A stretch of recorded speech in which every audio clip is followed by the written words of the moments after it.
بسم اللہ الرحمن الرحیم۔ جب دل تھک جائے تو جان لو کہ آسمان سے تمہاری مدد کے لیے قبولیت کا اب کوئی نہ کوئی دروازہ کھلنے لگا ہے۔ دعائیں مانگتے رہا کرو۔ قبولیت کے فیصلے نیت اور تڑپ دیکھ کر کیے جاتے ہیں، حالات اور اسباب دیکھ کر نہیں۔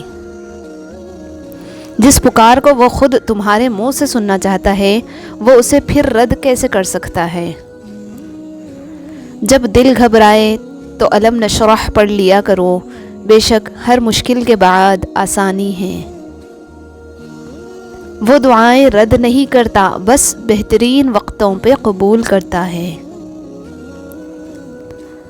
اور پھر یوں ہوا کہ لوگوں کے رویوں کی کچھ ایسی سمجھ آئی کہ پھر کسی سے نہ کوئی شکایت رہی اور نہ کوئی توقع۔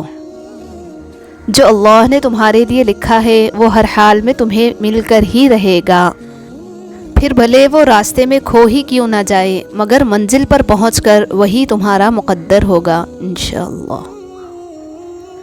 اللہ سے تعلق جوڑنے کا ایک ہی راز ہے کہ اس کے فیصلوں پر راضی رہنا سیکھو۔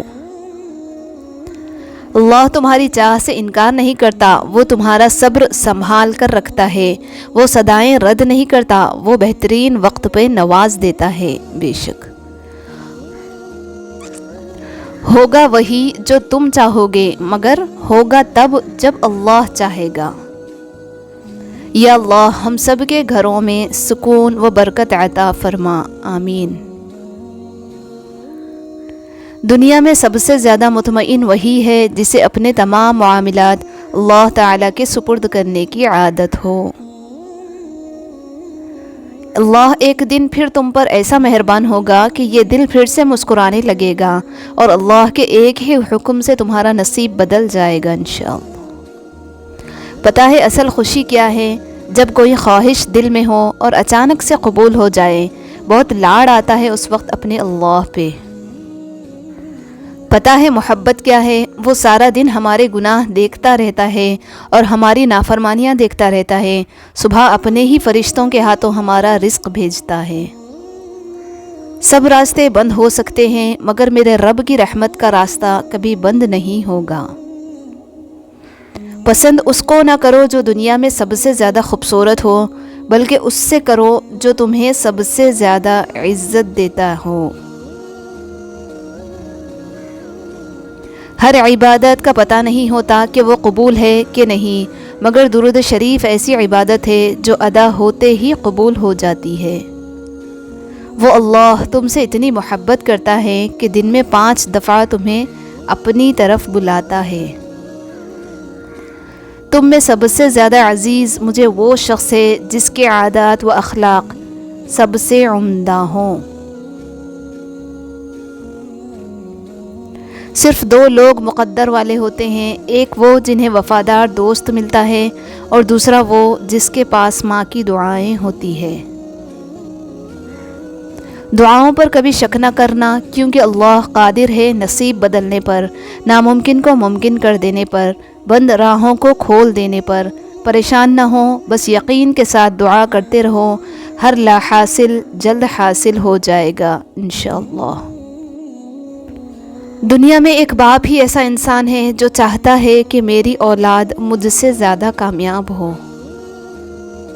جب نیتوں سے پردہ اٹھ جائے تو لہجوں سے لحاظ ختم ہو جاتا ہے۔ کسی سے بدلہ لینے کی ضرورت نہیں، تقدیر پر چھوڑ دو۔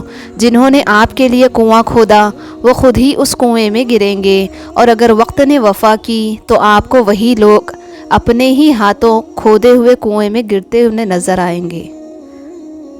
غم ہو یا خوشی، اللہ والوں کو یہ دونوں اللہ کے اور قریب لے جاتے ہیں۔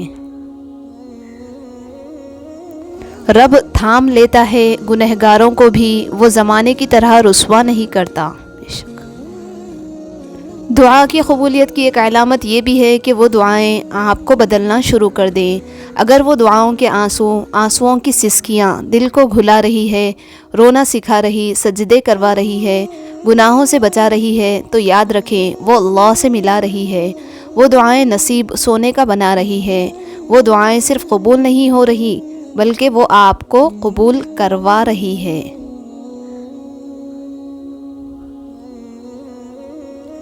جب دل تکلیف میں ہو تو سکون کے لیے سب سے بہترین جگہ سجدہ ہے۔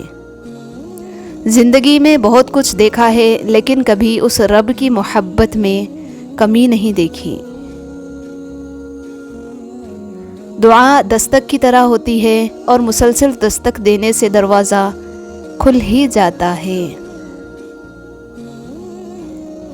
اللہ اس دل کو کبھی اپنے کن سے محروم نہیں رکھتا جو ٹوٹ کر بھی وقت تہجد اللہ کو منانا نہیں چھوڑتا۔ بے شک ہم بہتر کو روتے رہتے ہیں اور رب ہمیں بہترین سے نواز دیتا ہے۔ سوال: مجھے لگتا ہے کہ اللہ میرے سے ناراض ہے۔ جواب: اللہ جن سے ناراض ہوتا ہے وہ فکر ہی کہاں کرتے ہیں۔ پریشانی دور کرنے کا طریقہ: ایک کونے میں بیٹھے آنکھیں بند کریں اور اپنے اللہ سے اپنی پریشانی کا ذکر کریں۔ اچھے لوگ اپنی نیکی کو اور برے لوگ دوسروں کی نیکی کو بھول جاتے ہیں۔ اپنے معاملات سوچ سمجھ کر اور حوصلہ مندی سے حل کریں، کیونکہ کبھی کبھی تعلقات قصور سے نہیں ذہنی فطور سے بھی خراب ہو جاتے ہیں۔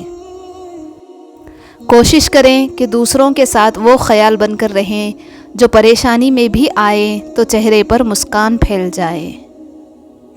عبادت صرف جائے نماز پر نہیں ہوتی، یہ میٹھی زبان سے، اچھے الفاظ سے اور خوبصورت رویوں سے بھی ہوتی ہے۔ اللہ بے خبر نہیں تم سے، وہ جانتا ہے تم نے اسے کتنی بار پکارا ہے۔ ہر شخص لڑ رہا ہے اپنی جنگ، ہر خاموشی انا نہیں ہوتی۔ غرور ایک بیماری ہے جو کسی بھی کم ظرف کو لگ سکتی ہے۔